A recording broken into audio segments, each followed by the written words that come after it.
Hey there, Danny with Right Foot Down. I messed up this ad read so many times because I really want to tell you about Track Monkey Apparel. They make great quality enthusiast shirts along with hats, stickers, watches, patches, you name it. A couple of my personal favorites are their Life is Better at the Track tee and their One Track Mind tee. You should really check them out and see for yourself. Their products are great for you or the gearhead in your life. Visit trackmonkeyapparel.com.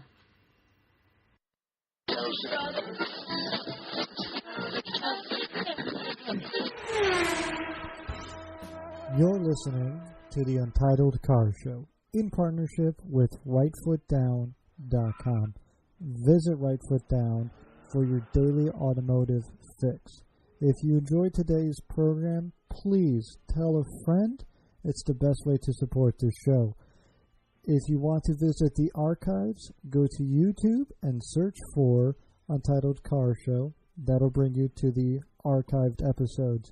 If you want to follow the show, just search for Untitled Car Show on Twitter, Facebook, or Instagram. You can always send an email to the show at untitledcarshow@rightfootdown.com. We're so glad you decided to spend the next hour or so with us. Without further ado, let's get into today's program.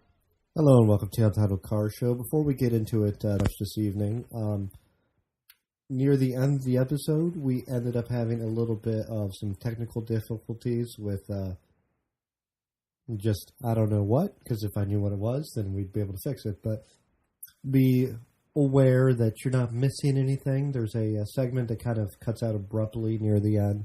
And I did my best to, as you can kind of hear now, my voice is kind of crap, but there was some coughing and wheezing, so I did my best to cut that out. And yeah, so other than that, pretty much Patrick George, always a delight to have on the show. He's the editor-in-chief over at Jalopnik. Great guys over there. Really always have to give them credit. Seeing what they did, I'm not sure if this came up in the episode, but seeing kind of the community and the acceptance around, car culture and all the different various aspects of it was really a big inspiration for doing what I get to do here, which is, talk to all sorts of crazy fun people. And, of course, without Opposite Lock, I definitely would not be where I'm at. And that was a, part of Jalopnik back in the day, and now it's still part, I guess, kind of, but not really. So, it's always great to, be able to talk to Patrick George. I'm always happy to be able to bring him on the show. And I hope every time we bring a guest back on, you all really appreciate it and enjoy it. And if there's ever anyone you hear on the show that you want me to bring back, just let me know. So without further ado, let's get into today's episode. So, hello and welcome to the Untitled Car Show. Today we have Patrick George. He is the editor-in-chief over with a little publication called Jalopnik. He's been on the program a few times before. I believe this is his third appearance, and it's always a pleasure to have you. It is. Yeah. Patrick, thank you so much for joining me. I apologize a little bit to the listeners for my voice. It's kind of crap, but just allergies and cold and dehumidifiers all play a wonderful role. So damn it, I knew I would cough. You good? I'm good. You sound fine. You sound breathy like a 40s movie star. It's lovely. Well, I apologize for that. So I hope the listeners haven't tuned out by now. So it's been a whirlwind year over there at Jalopnik, and I'm just curious how you're handling all your newfound television fame. Well, first of all, thank you very much for having me. It's always lovely to chat with you. It's always nice to come back on the Untitled Car Show podcast, although I'm still sad you still don't have a title for it. One day you'll get there. I have faith in you, man. I'm expected to be bought out by someone. We went over this, and I was waiting for Jalopnik to have its own podcast, but I'm not jealous at all. It's fine. We keep spending our money on David Jeeps, unfortunately. So it just kills any ventures we'd like to have outside of that. You mentioned, you said, how are we adjusting to TV fame? I'm not sure I'd call it fame at all, really. We had a lot of fun doing Car versus America. It looks like it's coming back for a second season, but that's not confirmed yet. We're sort of talking to them about it now. Did you get a chance to watch any of the show? Do you have Fusion Network and get a chance to see the episodes? I do have Fusion Network. I have the world's worst package on FiOS, but for whatever reason, I get no major channels, but they're here's Fusion Network. I'm all right, Cars versus America. I really enjoyed the whole show. I think my one complaint for the show is it needs to be an hour long. A half hour is just not doing it justice. You need to be able to breathe. I thought it's interesting you say that. The first episode we did, and I'll preface by saying that while we had done a ton of digital video over the years, this is the first time any of us, me, Mike, and Raph, had ever done a TV show before. Any time anyone, it was the first time that anyone at the Gizmodo Media Group had ever done a TV show. So it was a new experience for all of us. And when they shot the first episode, they wondered if they should switch to an hour format, but I think for a litany of reasons beyond my control, they decided to just do half an hour.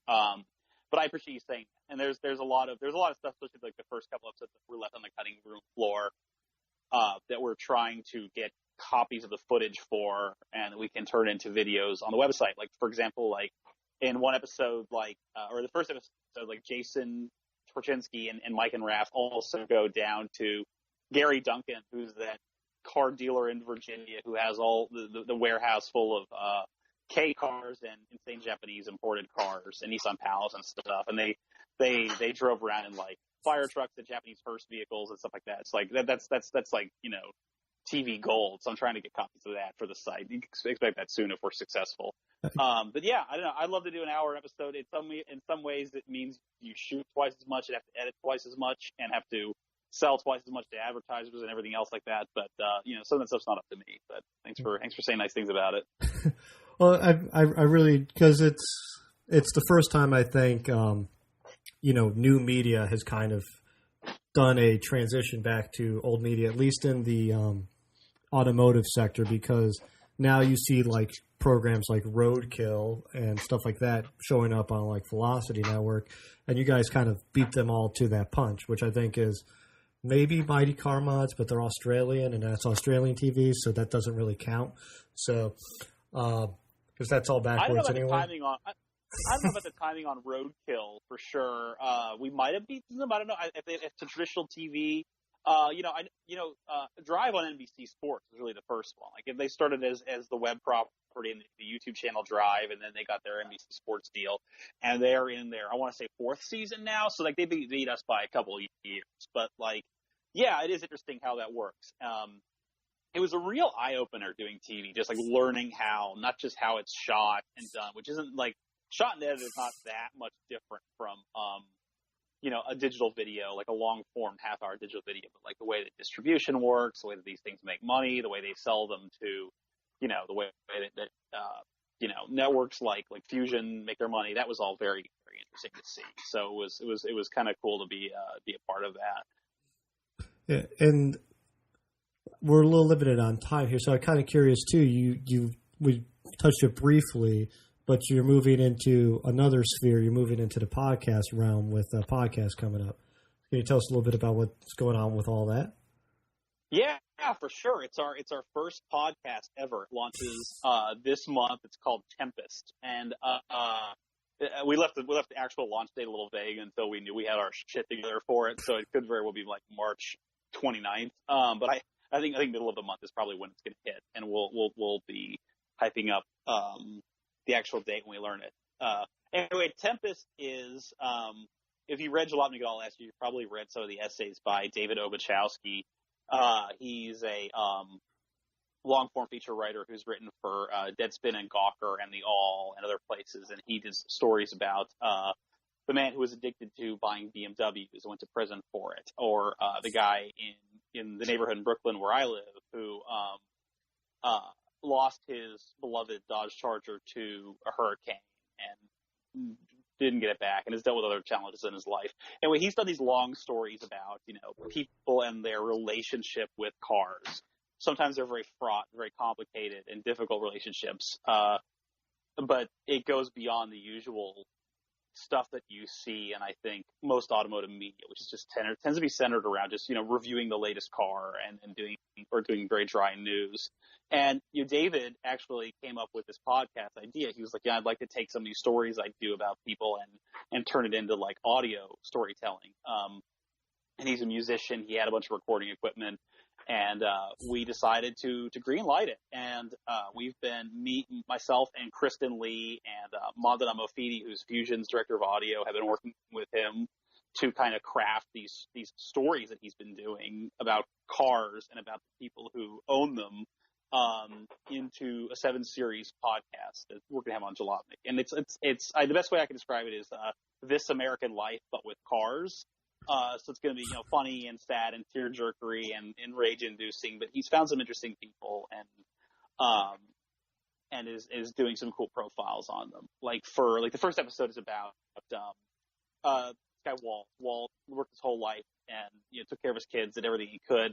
His end goal, he just wanted a '55 Chevy Bel Air. That was just what he wanted. And it's kind of a stereotypical boomer car, but it was a man's dream car. He wanted it, so but then he unfortunately passed away before he ever got to enjoy it. And it was kind of a story about Walt and his family, and he talked to his kids and his wife, and just about his life and how he kind of got so close to the dream this thing never got there. So that's kind of the stuff we're going for. And like I said, it's a little different than I think you see in most automotive storytelling. So we're hoping that we're able to do something like new and different that no one else has done before with Tempest. Mm-hmm. No, it's again part of what I really like about Jalopnik as a whole. Is there a bomb about to go off in the background? That's just my wife making dinner. Yeah, I do. She doesn't like. I do the dishes. I'm responsible for the dishes later. I want to be. Oh, you're fine. No, you're fine. You're doing great. Also, my dog barks a lot. So. Oh, that's fine. No, it was just like beep, beep, beep, beep. Like we're setting off the bomb now. And it's like, what's going on over there? But no, what I really like about Jalopnik as a entity, I think, is, and then anyway. So what I really like about Jalopnik is kind of like the entity that it is, especially underneath your stewardship. In the last couple of years, is it has been more offbeat, I guess is the good way to put it. Like it's been tackling different, like the same issues maybe that someone else might tackle, but from a completely different angle. And that's what I kind of liked about Cars versus America. Like it was accessible enough. My wife, who could give less than a rat's ass about cars, really enjoyed it. And then I, obviously liked the guys on the show and I was enjoying it.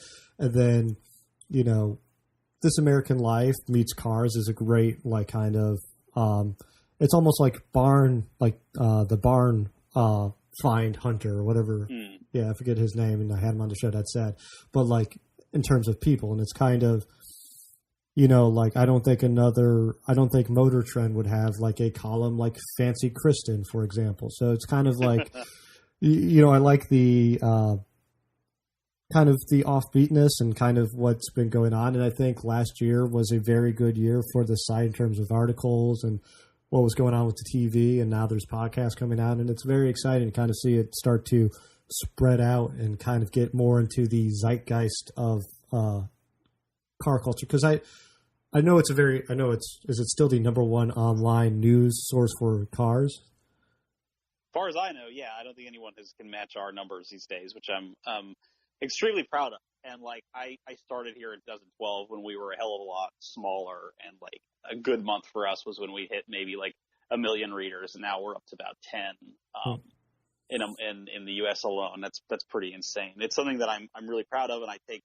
very seriously to cultivate and take care of that audience and give them a good product that like no one else is giving. And I appreciate you saying like, it's a little different from like the Motor Trends of the world. Like no disrespect to those guys, but like I do want us to be like a different product that you get from the vast majority of car coverage, which is just centered around new car reviews, and we do plenty of those too, but like it's just that with no context, no storytelling, no history, no economics.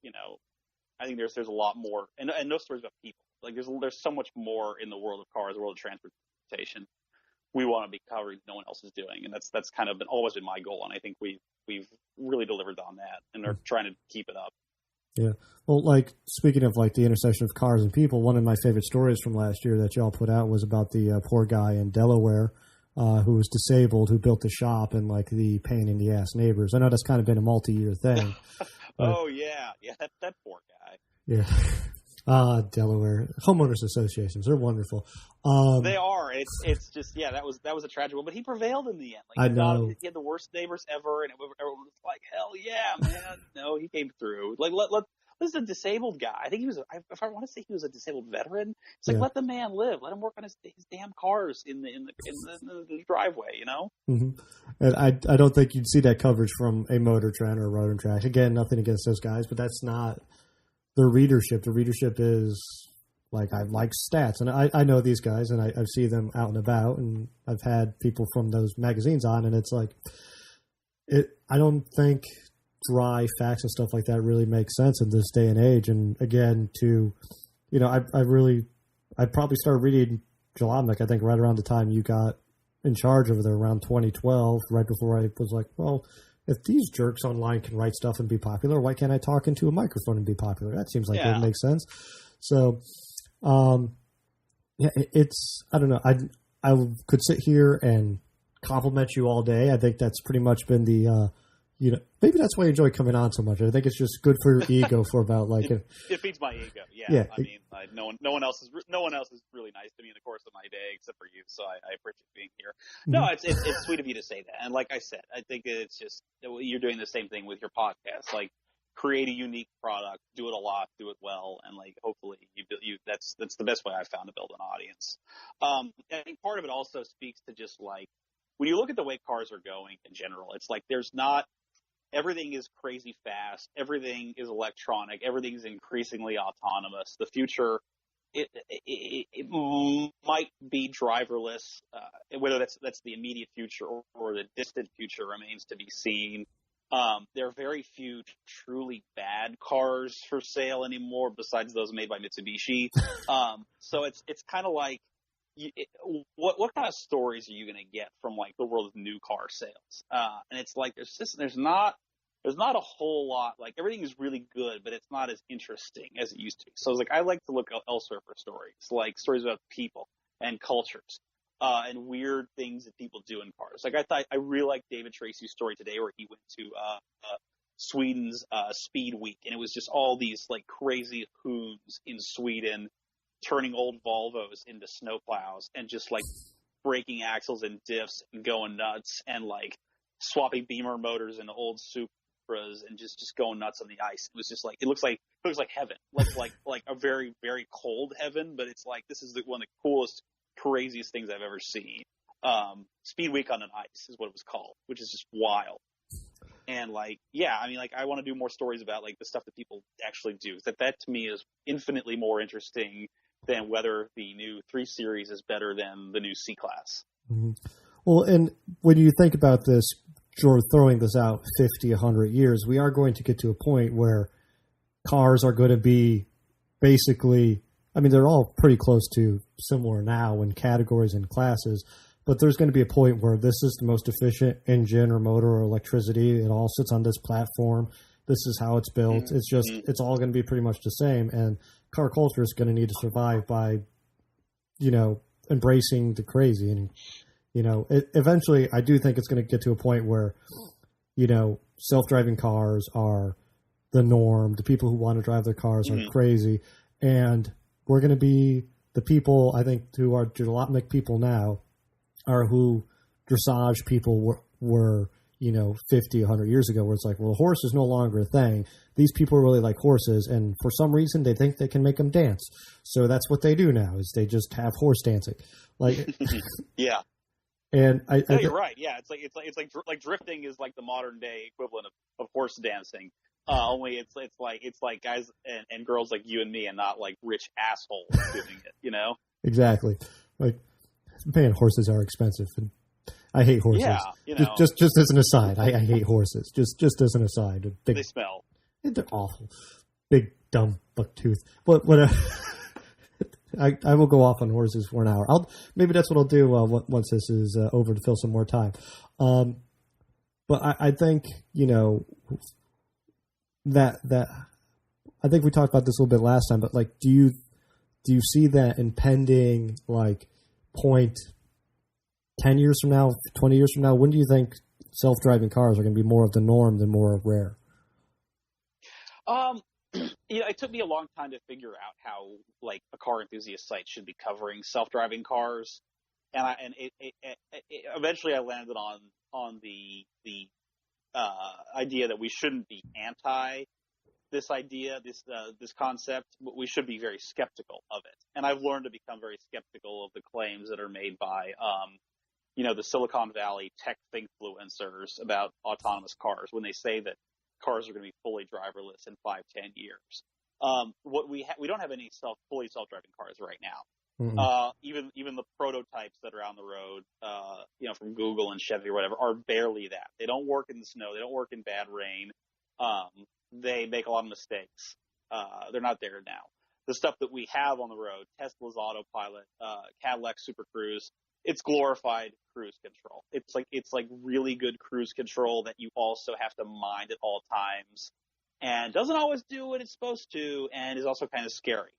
I don't see that shifting to full 100% level 5 of autonomy in 5 years. I think that's more like 50 years. Yeah. The other big factor is, can you get drivers to buy this stuff? Can you get buyers to want to adopt it? And study after study after study says that like people are not especially interested in self-driving cars. I think that like the current generation of like children, like little kids now, people who aren't even old enough to drive, like they're the ones who are going to be your fully self-driving car adopters. But like, I've been in these cars. I've been in the prototypes. I've been in the cars with autopilot and other systems, and they freak me out. And like, I'd like to think I know more about how cars work than your average person. And there's a lot that can go wrong. As a person who like, I have no interest personally in the technology as an owner. Like, I would never use these systems. I have to remind myself to do that on the cars I test. So imagine your average user who's probably not a very good driver to begin with, and you're putting a lot of trust in their hands to like want to pay more and use the system properly. Like, that's a longer shift than we think it is. So I'm kind of skeptical this is all going to happen on the time frame that it is. And I thought that last year, Brian Felton did one of my favorite stories that we've done to date on self-driving cars, and didn't do like insane numbers for us or anything. He pointed out, he was like, self-driving cars aren't about saving lives. Like, not really. Like, it's not about safety. It's not about preventing accidents. It's just another revenue stream for the car companies. Like let's look at this in like a cynical capitalistic way. It's a way for them, like, oh, well, they're all on this race to add more features, as they've been doing since cars were invented, and this is just the next feature to be added. So, then that hinges on are buyers going to want these features? I'm not convinced that they are right now.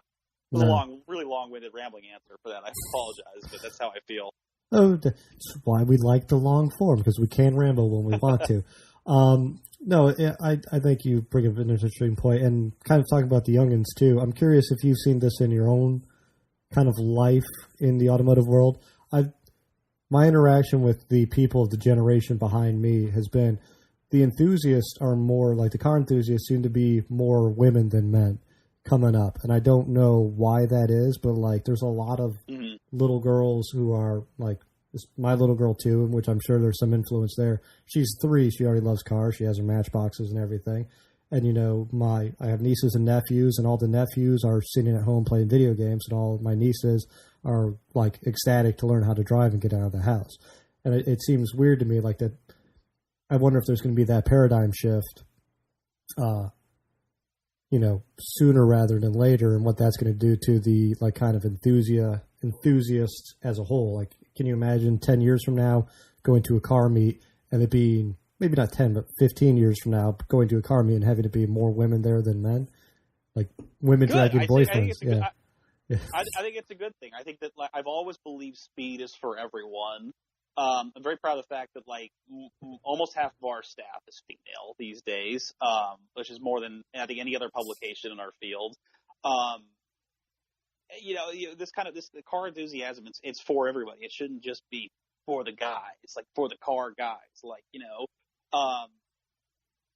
everybody, whether they're into racing or not, or cars, or everybody has a story about a car. Everybody is engaged in some way, I think. And it's really awesome to see more women get involved, and especially to be like an example to younger women. Chris did a profile of one of our racing drivers that we wrote about this last year, and then she said that she's a young woman herself. She's like 19 or 20, races in the sports car series, and she said in the interview, young girls have come up to me at races and said, "I didn't know that girls were allowed to participate." And then she's like, "Holy shit! Like, of course you are!" Like, and that was just like mind blowing for them. So it's amazing to see that this. It's good and healthy for the hobby because it just means it appeals to more people, and it brings in a more diverse group of like skills and talents and preferences and experiences when you get everybody involved. So I'm thrilled to see that happening. Mm-hmm. I'm curious on that note. So another podcast, Team Clearcoat guys, I always give them a shout out because this is a brilliant idea of theirs. But they claim, we need to learn to be donk friendly as a community. Like, we need to not yuck another person's yum. Like, do you think there's a way to kind of teach a guy who likes his stance cars to appreciate a donked out car or a four wheeler or something like that? Or do you think this is always going to kind of be a inter-segregated community type deal? I think attitudes are changing just from what I see in the comments, and I think more and more people are like, well, donking's not something I'd ever do to my car, but if that's how you express your enthusiasm, then good for you. Like, we're all in it together. The future is just going to be the robots taking our keys away. So if that's how you choose to enjoy this hobby, then more power to you. I don't think there's, regardless of what community you're in, I don't think there's a car enthusiast alive who wouldn't, like, at the drop of a hat, like, go help somebody else wrench on the side of the road or go help them fix stuff up. Like, that's who we are. That's what we do. Yeah. So I think that you are seeing fewer divisions, or at least people saying, like, yeah, it's not gonna be my cup of tea, but like, I appreciate what you do. And that's kind of one of the things that I want to do with our coverage too, is like show different car culture, show the stories of car culture, show the passions that these people have, and then maybe we can all understand each other a little bit better. I'm consistently amazed that there is no media outlet really serving like lowriders or donks or Decatur or the really out there car cultures, or like a Bosuzoku in America. Like, it's all, again, you go back to like corporate car media. It's just, new Malibu versus new Ford Fusion. That's all it fucking is. And it's like, there is so much more out there that we could be doing, and so many more stories of people we could be telling and understanding our world a little bit better. Yeah, it is remarkable to me how, like, again, like every now and again you'll see like lowrider life like pop up on like some like random. It's just such a big market space that's just not. I don't get it. Like, I would think that you would chase the money, but some people, I guess, just, I don't know, maybe it's off their radar. They don't know about it.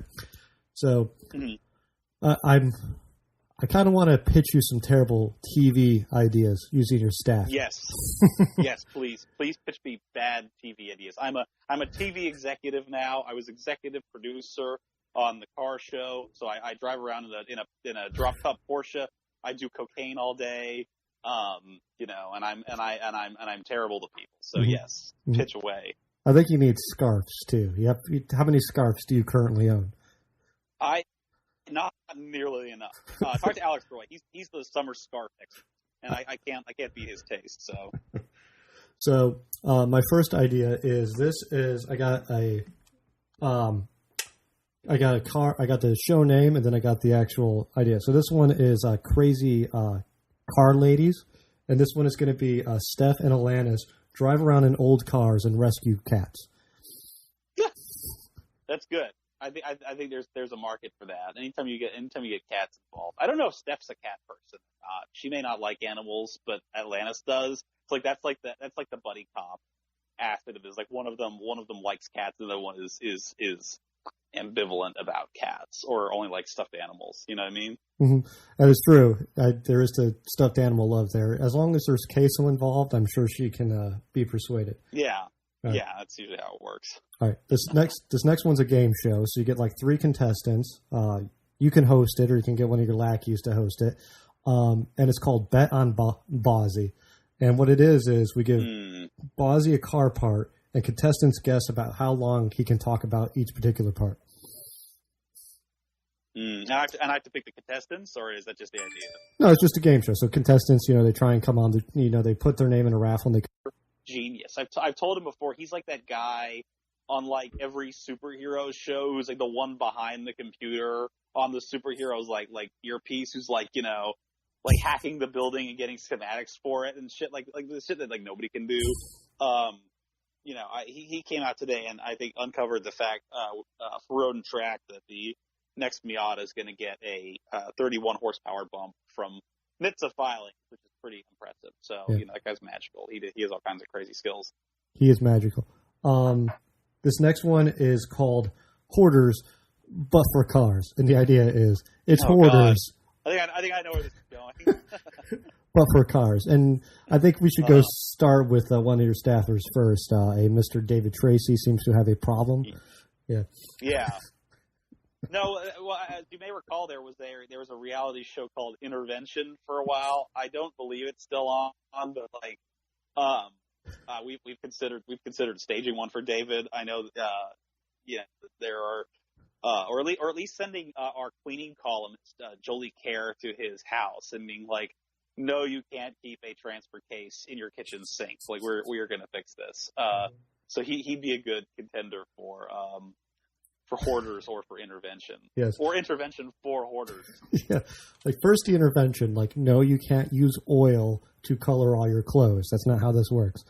So this one is, I'll give you the premise first and then we'll get to the title. So this one is, you have Fancy Kristen, which is obviously a little fictitious. So what we do is we actually fund her crazy adventures and we call it Fancy Kristen Bankrupts Manhattan. That's good. I think she could do it in like 12 hours. Just turn over the budget of the city of New York to her and let her do it. Yeah. That's a great idea. Fancy Kristen Bankrupts Manhattan. I'm gonna pitch that to Fusion. You can be executive producer on it. You'll be great. Excellent. Yeah, that's just what I need. All right, this last one's a little bit of a tired idea, but it's called Balavan in a Van, and what it is we make him live in a car. So we'll start off with like an RV, and then yes, done. I don't need to hear anymore. Just make him live in a car. That's fine. Yeah, just do it. But each episode, we make him live it in like a month, and then each episode we just make it slightly smaller. So like start with an RV and with a K car. Yeah, just keep going down like that. Yeah. Like every episode, and just it'd be fun if you like drugged him and don't tell him. Like we're like gaslighting Balaban. Oh no, Balaban, you've always been in a Subaru Sam car. This last one is my favorite idea. You're always in that, Yeah. I mean, it's endless hours of entertainment. Especially good if you lock them in each one, so you tranquilize them, knock them out, put them in the RV. Like, oh, this isn't so bad. And then by the end, he's in a K car and he's been stuck in there. So, this last one is that's better. Yeah, but this last one is a personal favorite of mine, which is it's called Poor Kamsky, and we just literally strap a camera to Torchinsky at all times. Just live feed it 24/7. That's good. I know you got to run. Anything you want to say before we get out for the evening? No, I don't know if you got this or not. I just want to say thank you so much for having me on. It's really great to talk to you as always. If any of your listeners are readers of Jalopnik, thank you very much for reading. And tune into Car vs. America if you can. And our new podcast, Tempest, which launches in March. And it was great to be here. Thank you so much for having me on. Oh, no, thank you. And remember, I can be bought cheap. I'm just saying, if you need another podcast, I'm very cheap. I'm like a couple of Twix, and that's pretty much it. All right. All right, man. Thanks a lot. I'm sorry the connection got bad. I don't know what happened, but I really appreciate you talking to me. Oh, no problem. Yep. I'm going to go ahead and say goodbye to you off air. Yep. You there? I'm here. All right, Patrick. I'm going to let you go. Thanks again. Have a good one. Bye-bye.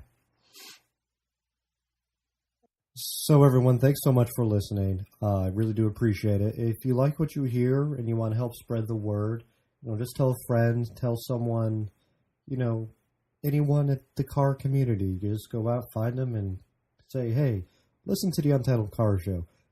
Don't explain anything beyond that, though, because that's all they need to know. No, just put them to a link. Leave a review on iTunes, Google Play, wherever you're listening to this. So thanks, everyone, so much for listening. So, I really do appreciate it. We've been going strong now for however many episodes. It's been crazy. And every week doing it is because I see those numbers going up and I see everyone listening, sharing it and telling a friend. So thanks, everyone, for doing that.